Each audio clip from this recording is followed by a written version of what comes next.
Mesdames et Messieurs les journalistes, après la convocation du corps électoral le 11 juillet 2025 par son Excellence M. Paul Biya, Président de la République, chef de l'État, la déclaration et la validation des candidatures par le Conseil électoral et le Conseil constitutionnel, les Camerounais s'apprêtent à vivre dès le 27 septembre 2025 le début de la campagne électorale pour le scrutin présidentiel qui se tiendra le 12 octobre 2025. Lors de son discours du 31 décembre 2024, le chef de l'État, son Excellence Paul Biya, avait dit, je cite, « L'année 2025 ouvre la voie à une nouvelle saison d'échéances politiques. Le calendrier électoral prévoit l'organisation de l'élection présidentielle et des élections régionales. Comme par le passé, ce sera un grand moment de la vie nationale. Saisissons cette opportunité pour consolider notre démocratie. J'en appelle à la maturité et à la responsabilité de tous les acteurs. Ils devront veiller à ce que le calme règne avant, pendant et après les élections. » Fin de citation. Lors de la première conférence semestrielle des gouverneurs des régions, tenue au lendemain de la convocation du corps électoral, le ministre de l'administration territoriale avait répercuté les très hautes directives du chef de l'État sur le processus électoral à tous les acteurs politiques, la société civile et les ONG. Son Excellence M. Paul Biya, Président de la République, chef de l'État, avait donné des instructions fermes pour un scrutin présidentiel bien organisé et crédible dans un environnement sécurisé et apaisé. C'est à ce titre que le MINAT, en sa qualité d'agent du gouvernement pour les élections, accordera des accréditations aux observateurs nationaux et étrangers afin qu'ils constatent eux-mêmes la vitalité de la démocratie camerounaise conçue par son Excellence M. Paul Biya, champion des causes justes. C'est encore le lieu d'inviter la jeune dame avocate de Douala qui se réclame d'une certaine appellation et qui a la prétention d'accréditer des observateurs pendant le scrutin présidentiel avec ses acolytes, de mettre un terme à cette imposture. L'accréditation des observateurs relève des prérogatives exclusives du MINAT qui vous parle. Faudrait-il le rappeler, Elections Cameroun est l'organe indépendant chargé d'organiser le scrutin présidentiel.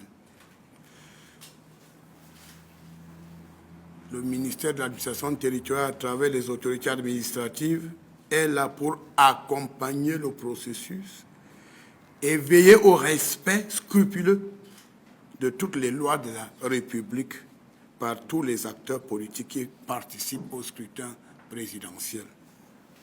Bien plus,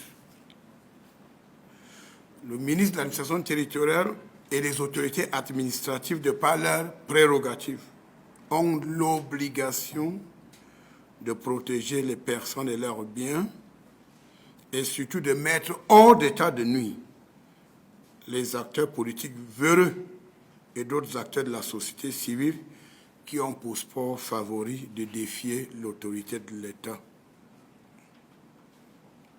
Pour le scrutin présidentiel du 12 octobre 2025, le ministre de l'administration territoriale a mis à la disposition de tous les candidats à l'élection présidentielle et de tous les observateurs 2 documents importants. Le guide de l'observateur et le cadre juridique qui régule l'ensemble du processus électoral. Ces documents importants rappellent à chaque candidat et à chaque observateur ses droits et obligations durant le processus électoral.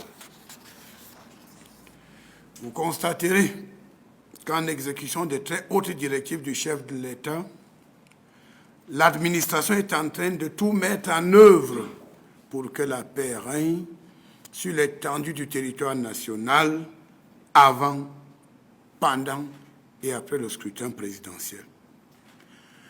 Malgré nos efforts visant à créer un environnement sécurisé pour un scrutin présidentiel bien organisé et apaisé, le MINAT constate avec regret et amertume que certains candidats à l'élection présidentielle qui n'ont aucune envergure politique et qui sont politiquement présents à peine dans 10 arrondissements sur 360 que compte le pays, sont en train de poser des actes graves qui ont pour but de perturber l'ordre public avant, pendant et après le scrutin présidentiel.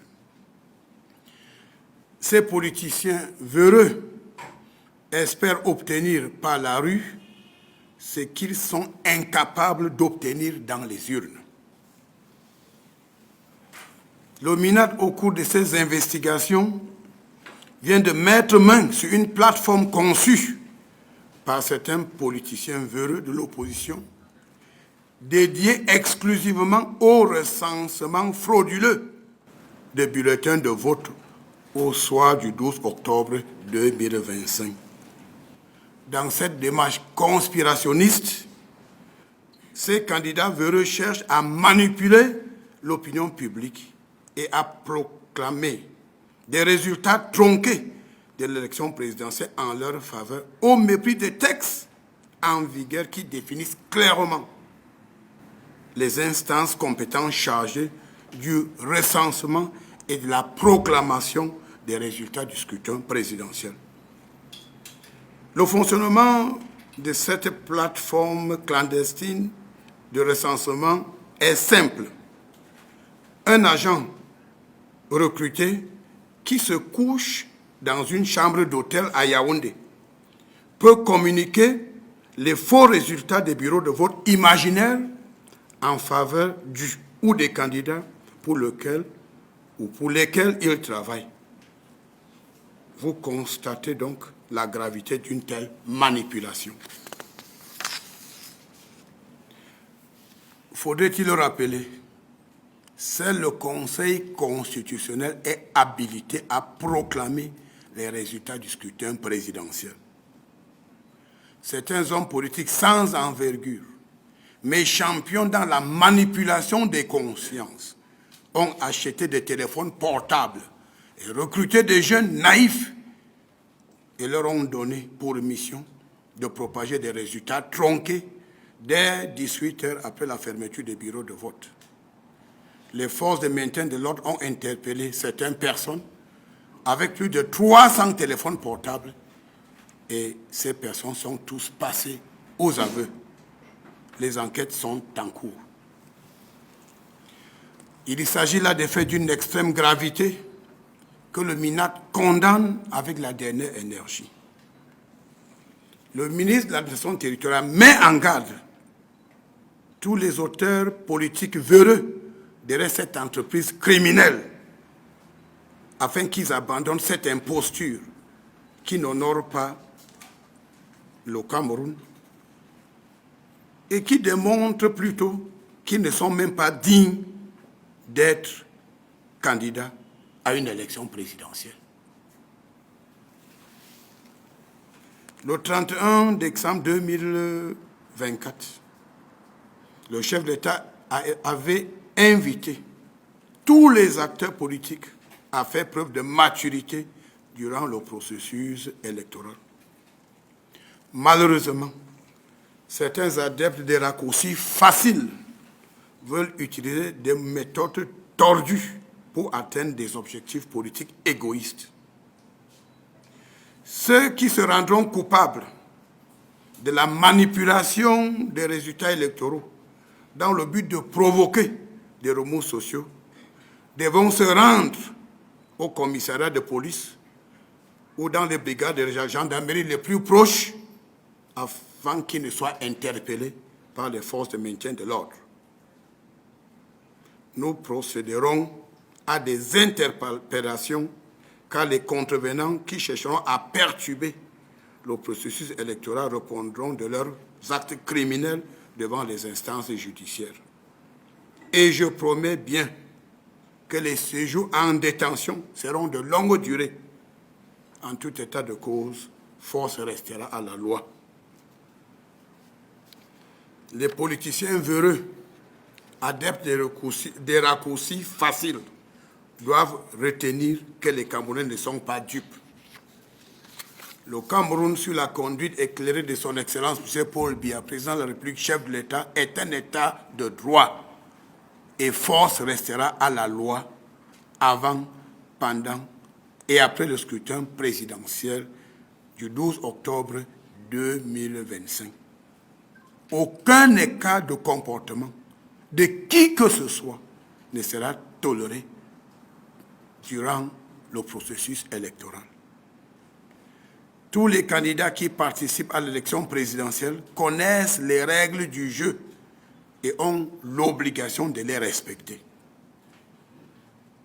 Après le 12 octobre 2025, les candidats qui auront des réclamations ou des récriminations justes ou fantaisistes devront utiliser les voies de recours légales au risque d'être considérés comme des hors-la-loi, traités comme tels sans la moindre complaisance. Les parents doivent éduquer leurs enfants afin qu'ils ne soient pas manipulés par des hommes politiques véreux et égoïstes qui, tout en se présentant comme candidats à l'élection présidentielle, ont plutôt des agendas cachés et conspirationnistes visant à porter atteinte au bon fonctionnement des institutions républicaines. Ils n'y parviendront pas, car force restera à la loi. Comme le disait le chef de l'État, son Excellence Paul Biya, lors du scrutin présidentiel de 1992, je cite, « Il ne faut pas jouer avec le Cameroun ». Fin de citation. Plus que jamais, les hommes politiques qui participent au scrutin présidentiel doivent faire preuve de responsabilité. Ils doivent être mesurés dans leurs propos. Éviter les discours de haine, le tribalisme, la surenchère des invectives. Ce n'est pas ça la campagne électorale.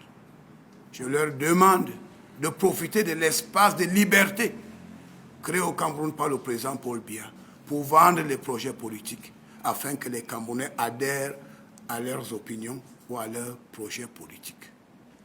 Je dis une fois de plus, le ciel ne tombera pas sur le Cameroun après le 12 octobre 2025. L'élection présidentielle se tiendra dans de bonnes conditions et ceux qui tenteront de perturber le processus n'ont qu'à bien se tenir. Parce que nous allons faire notre travail, nous allons maintenir l'ordre sans la moindre complaisance et les contrevenants auront beaucoup de regrets. J'ai dit une fois de plus, les parents doivent éduquer leurs enfants. Demander aux enfants de se coucher dans les chambres d'hôtel pour communiquer les résultats des élections alors qu'ils ne sont pas dans les bureaux de vote. Il s'agit là des comportements de voyous. C'est des comportements irresponsables dont les auteurs qui ont conçu cette plateforme illégale, je leur demande de cesser toute activité avant qu'il ne soit tard. Comme je le dis, force restera à la loi. Le Cameroun est un pays debout et l'ordre public sera maintenu avant, pendant et après le scrutin présidentiel. Force restera à la loi. À bon entendeur, salut.